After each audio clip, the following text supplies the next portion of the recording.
welcome back to my channel. My name is Becky Setcher. I hope you're all doing well. If this is the first time you're watching my video, remember to subscribe. If you're a returning subscriber, thank you so much. So today's video is about overseas relationships and marriages. What can go wrong? So if you're an overseas nurse or your partner or boyfriend or wife or husband is overseas and you're going to be joining them, this is the video for you.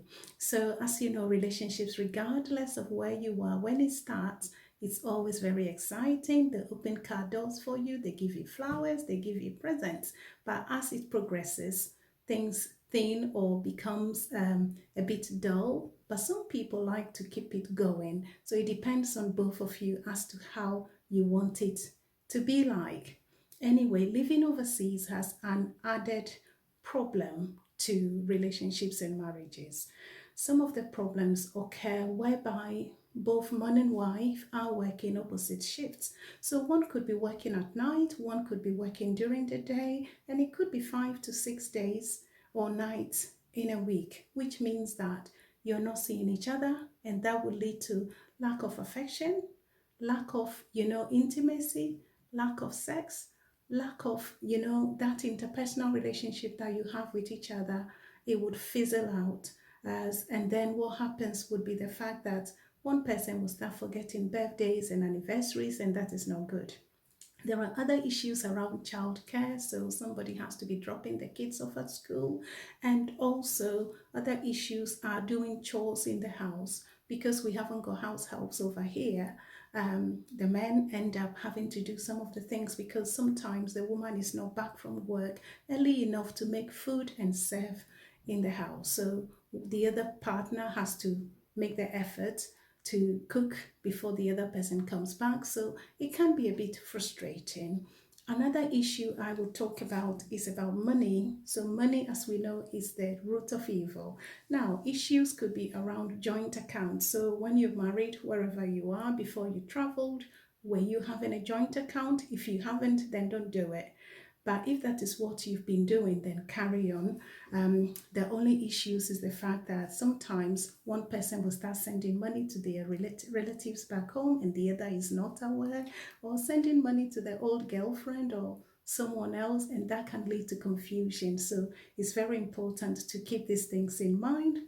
Other issues around money is especially when the women are earning more than the men. The men are having to work harder in order to match what the woman is spending in the house because they feel the women are not wanting to pay or to spend more money as they because they are earning more anyway. Whereas back home, if the men are earning more, they spend without complaining. The women only supplement. But anyway, these things can happen anywhere in the world. So it's important to be aware of things like that. As you know, as I've always said in one of my previous videos, it's nobody can pay all the bills on their own, especially if you have a big family. You have to supplement each other or complement each other's salary. Over here, it's different in families where the men are the main earners. They carry on and do as we used to do at home, and the women support.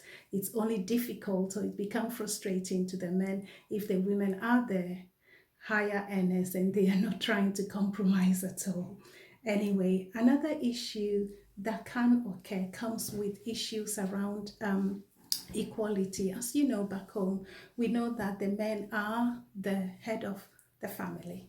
It's the same when you travel. That is our culture. However, when you travel overseas, you realize that there is equality. So most often, the women have a voice as compared to back home where it's the man who speaks and nobody else speaks. Because women have the voice and they know about the equality overseas, sometimes it seems like some men find it that the women are abusing their newfound freedom or equality. We become too loud, so some men become frustrated. They are not able to cope with it. So there are issues or problems where men have just walked out of the relationship. Some have run away back, gone back home, and cheating behind their wives who are working so hard here. And some of them come over, and before you know it, they go and find somebody else, which is really, really unfair. And it's the other way. The women sometimes become fed up and they walk away, because what happens is the fact that, like back home, you would have family members who would try to advise you to say, oh, you stay, it doesn't matter, and this. But over here, relationships can't break down very easily. People can walk away very easily. You don't have so many churches where they would call you, pastor says this and that. So those are some of the things that can go wrong, because back home, if you have all these people around you, they may be able to solve the problem. But anyway, once again, it takes two to make things work. So it depends on, you know, understanding.